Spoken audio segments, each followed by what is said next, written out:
Olá, mais um Saúde Agora começando aqui pela tela da TV Câmara Campinas. E antes de falar qual vai ser o tema de hoje, eu quero mais uma vez agradecer a sua companhia e audiência e, claro, lembrar que a sua participação, a sua sugestão é sempre muito importante. O nosso WhatsApp já está aparecendo aí no seu vídeo, deixa ele anotado no seu celular e se tiver alguma dúvida é só mandar para cá que a nossa produção vai atrás de um especialista para tirar todas as dúvidas. Agora sim, eu quero falar com você, mamãe e papai, ou com você aí que tem alguma criança em casa, porque hoje a gente vai conversar sobre imunidade. A gente vai saber o que pode aumentar a imunidade dos pequenos. Quem vai ajudar com isso, olha só, é ele que está aqui na tela comigo, eu já vou apresentar, é o Bruno Paes Barreto. Ele é coordenador do Departamento Científico de Alergia na Infância e na Adolescência da Associação Brasileira de Alergia e fez questão de participar do Saúde Agora de hoje, falando sobre esse tema tão importante que muita gente tem dúvida, né? Então, antes de mais nada, Bruno, muito obrigada, viu, por participar aqui e tirar todas as nossas dúvidas. Obrigado, Viviane, é um prazer. Bruno, antes de mais nada, explica pra gente imunidade. A gente sempre fala, né? Ah, eu quero aumentar a imunidade da minha criança. Ah, a imunidade caiu. Mas o que é a imunidade? Bom, Viviane, o sistema imunológico é um sistema, né, complexo que nos ajuda a nos defender contra agentes estranhos, né, agentes bacterianos, virais, nos ajuda a tolerar os agentes próprios. Por exemplo, nós temos células, nós temos proteínas próprias do nosso organismo que têm que ser reconhecidas como tal, porque senão eu posso fazer doenças chamadas doenças de autoimunidade. Então, isso também é um papel do sistema imunológico, né? Então, qualquer desbalanço que aconteça com o sistema imunológico, eu posso ter problemas de deficiência imunológica, como, por exemplo, falhas na defesa contra bactérias, contra vírus, né? Eu posso ter desbalanço do sistema imunológico que leve a doenças de autoimunidade, porque eu vou começar a me autoagredir.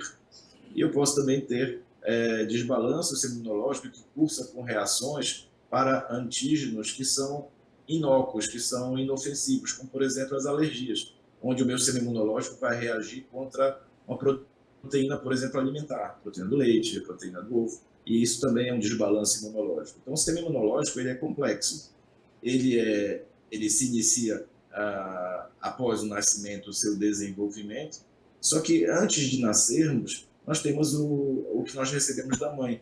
Então, nós já nascemos com uma certa quantidade de defesa orgânica do sistema imunológico, inato e adaptativo, mas ele vai se aperfeiçoar e amadurecer com o passar do tempo, né? Então, isso faz com que exista aí um tempo na infância que a criança é muito imatura imunologicamente, porque aquilo que eu herdei da mãe eu vou perder ao longo dos primeiros meses, e aquilo que eu deveria construir propriamente do meu sistema imunológico pessoal como criança vai demorar um pouquinho para atingir a maturidade. Por isso que as crianças são mais frágeis.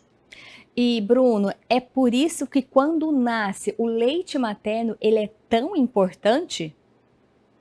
Sim, é o nosso alimento fundamental, né? A gente, como pediatra que eu sou, não nos furta dizer que nós somos obrigados a recomendar o leitamento materno exclusivo por pelo menos 6 meses, é o que recomenda a Sociedade Brasileira de Pediatria, que deve ser prolongado até o 2º ano de vida já e não exclusivamente, porque ele tem tudo o que é preciso para que eu possa ter uma imunidade adequada. Ele vai me fornecer citocinas, que são proteínas de defesa, vai me fornecer anticorpos maternos que vão passar por esse leite materno, que vão me ajudar a me proteger, vai me proteger peptídeos antibacterianos, vai me proteger através de vitaminas, minerais, água, tudo de bom que eu preciso está no leite materno. E para a imunidade não é diferente. O que acontece é que isso, mesmo sendo muito bom, ele vai ajudar no amadurecimento do sistema imunológico, mas que ainda vai requerer um tempo para que esse amadurecimento se complete ao longo dos primeiros anos de vida dessa criança. Mas é fundamental, sem dúvida nenhuma, a gente precisa do leite materno. E falando em leite materno, é uma coisa que a gente escuta muito, e eu vou aproveitar a sua participação aqui para tirar essa dúvida. Leite materno, não existe leite fraco. Não, não existe leite fraco, né? Mesmo existem estudos que mostram que mesmo mães desnutridas, mães que não estão tão bem nutridas, a natureza ela é sábia, ela compensa essa desnutrição materna, mas ela acaba havendo uma compensação do leite desta mãe desnutrida, fazendo com que o leite dela seja um leite igual ao de uma mãe que tem a sua nutrição adequada. Então não existe leite fraco, existem uma série de problemas às vezes relacionados à questão de técnica de pega da mama. Existem mães que são mais ansiosas e que por isso tem mais dificuldade na apojadura do leite, o leite sai com menos intensidade, demora mais para sair. Isso gera todo um ciclo vicioso de ansiedade, de estresse, e muitas vezes faz com que realmente seja difícil essa apojadura, seja difícil que a criança acabe mamando uma quantidade adequada. Né? Mas o leite em si ele não é fraco, né? Não tem porquê ou sobrepor ou trocar ou fazer algum tipo de acréscimo com outro tipo de alimentação que não o leite materno. E quando a gente fala aí de imunidade, a gente está falando aí do leite materno, né? Mas também tem que lembrar que tem as vacinas, né? Um complementa o outro, doutor Bruno. Sim, Viviane, porque você tem que lembrar que assim, o sistema imunológico ele precisa ser apresentado para aquilo que a gente vai fazer uma resposta imunológica. Então, como é que eu vou fazer uma resposta imunológica se eu não for apresentado para algumas coisas? Então, por exemplo, pelo leite materno passam alguns tipos de micro-organismos, passam alguns tipos de bactérias, bactérias do bem, ou que geralmente vão fazer com que a gente seja apresentado para elas, para que comece a gerar uma resposta imunológica. Assim funciona as vacinas, que são chamadas de imunizações. As imunizações, elas geralmente são a apresentação de um tipo de antígeno. Por exemplo, eu vou fazer uma vacina para poliomielite. O que vai ser essa vacina? Eu vou apresentar para o sistema imunológico da criança o próprio vírus da poliomielite. Só que, obviamente, que esse vírus vai estar ou morto ou vai estar inativado, porque seria perigoso eu dar o vírus na sua forma viva, na sua forma selvagem. Então, eu vou apresentar para o sistema imunológico esse vírus que está numa forma inativa, e a partir daí o meu sistema imunológico vai gerar uma resposta imunológica com produção de anticorpos contra aquele antígeno que está sendo apresentado. Então, com isso, eu vou montando o meu repertório de imunológico de anticorpos através das vacinas que vão sendo apresentadas para mim. Por isso que o nosso calendário de imunização, que é o Programa Nacional de Imunização, o PNI, do governo federal, ele é tão importante, ele é tão recomendado, como sendo um dos marcos da saúde pública do Brasil há muito tempo. E por isso a gente, como pediatra e imunologista, fica tão triste de ver questionamentos sobre as vacinas.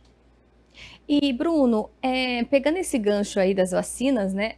Vale lembrar das reações, né? Porque as mães ficam com aquele medo, né? A reação da vacina. Explica pra gente, né? O porquê, então, que a criança pode vir a ter essa reação. E não é preciso ter medo, é uma coisa normal?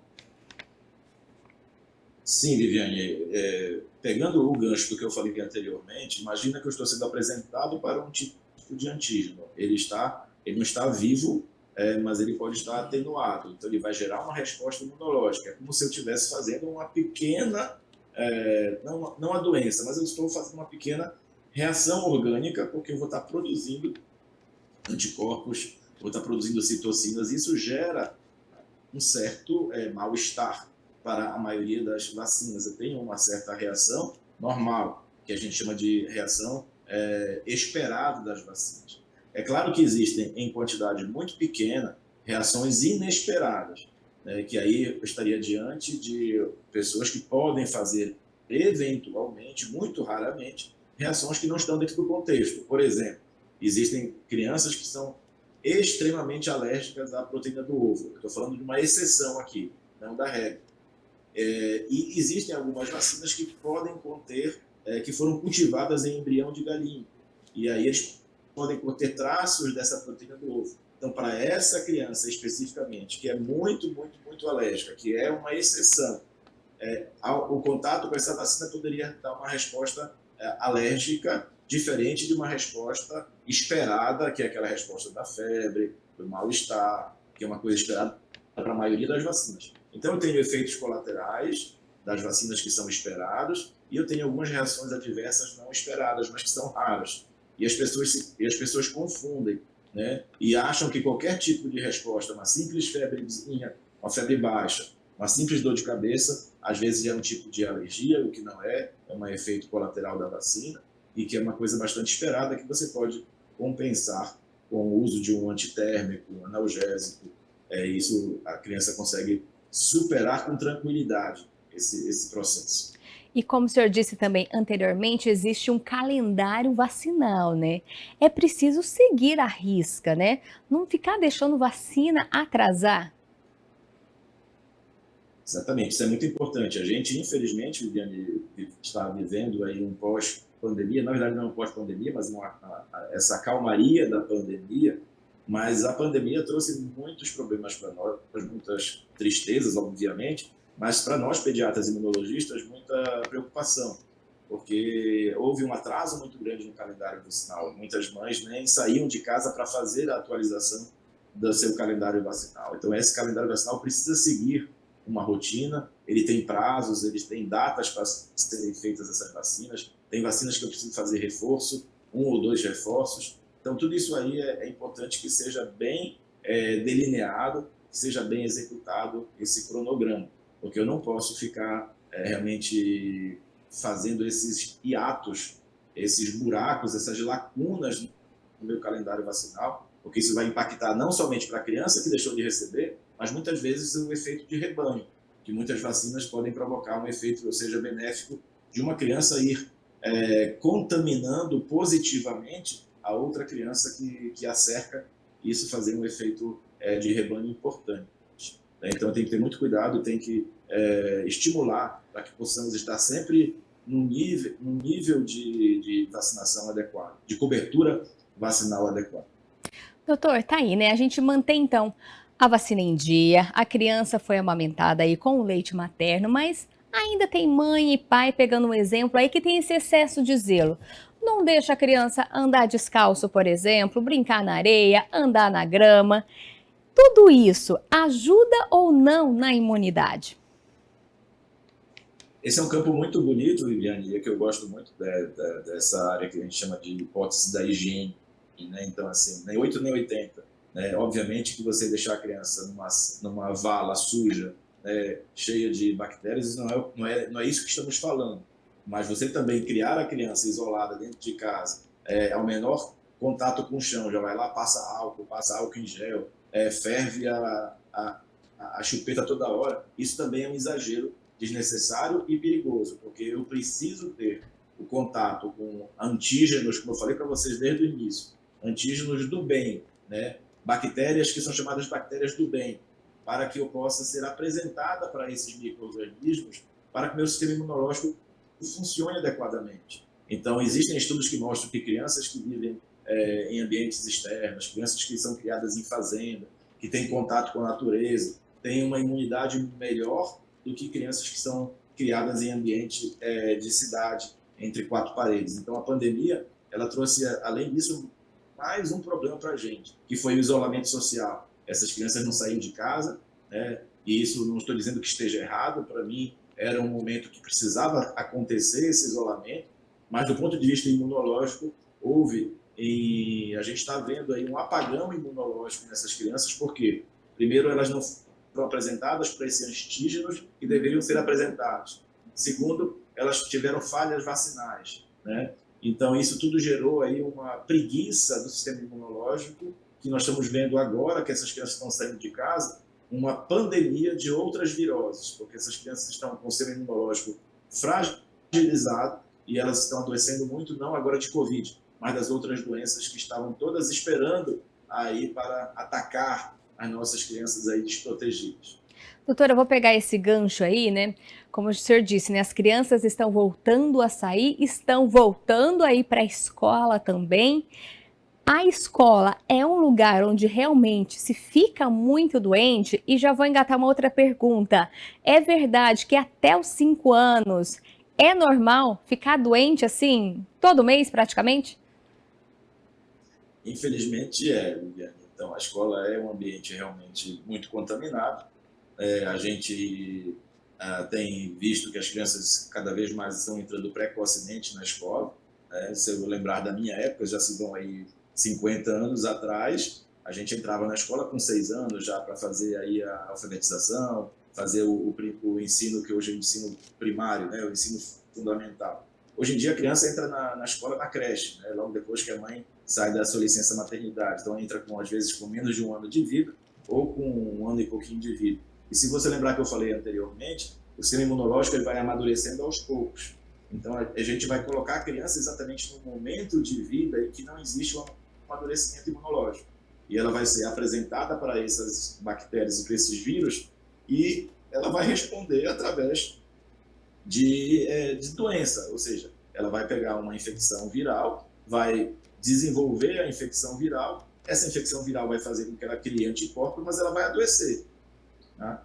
E a criança estando na escola e com um sistema imunológico imaturo, ela vai ter uma infecção a cada 20, 25 dias. Existem estudos que mostram que crianças nessa idade, a cada 20, 25 dias vão ter uma infecção viral. E a mãe tem que estar preparada emocionalmente para isso, saber que isso vai acontecer, saber que as infecções, na maioria das vezes, não são graves, mas que vão impactar de alguma maneira, né, na condição e na qualidade de vida dessa criança e dessa família. E isso pode gerar um problema para a criança, doutor, ou até para o futuro dela, ela ficar tão doente nessa fase da vida? Veja bem, na maioria das vezes não, porque são, como eu falei, são infecções esperadas, infecções virais, tipo resfriados, tipo gripes leves, às vezes um quadro de diarreia, né? Não trazem repercussões. Só que tem algumas crianças que têm uma imunidade mais fragilizada do que ela já é, ou seja, existem algumas situações patológicas em que essas crianças acabam tendo infecções mais graves, fazem pneumonias, fazem sinusite de repetição, podem fazer um quadro mais grave, mas são exceções, mas pode acontecer sim, tá? E aí eu acho que é uma questão de uma boa conversa e um bom pediatra para poder orientar essa mãe, ver se está tendo impacto na qualidade de vida, se está tendo impacto no desenvolvimento. A gente, como pediatra, tem marcos do desenvolvimento que tem que ser atingidos. Então, se essa criança está crescendo, está desenvolvendo ponderal, peso, estatura, a parte cognitiva, neurodesenvolvimento, está tudo adequado, embora ela esteja adoecendo, não está impactando nesse crescimento da criança. Agora, se está tendo algum tipo de déficit no crescimento, a gente precisa reavaliar a necessidade dessa criança estar na escola. Eu mesmo já indiquei saída de escola para muitas crianças, porque o prejuízo estava sendo muito maior do que o benefício. Doutor, no inverno, o que acontece? A imunidade cai ou é a temperatura que causa tudo? Por que se fica tão doente no inverno? Não existe uma relação direta com a imunidade. A imunidade continua do mesmo jeito, quer seja boa, quer seja ruim no inverno. O que acontece é que no inverno a gente tem aí um combo. Qual seria esse combo? Eu tenho uma sazonalidade, onde eu vou ter, né, nesta época de inverno, o aparecimento de alguns vírus que são típicos dessa época. Então, eu vou ter uma maior prevalência de algumas infecções virais, né?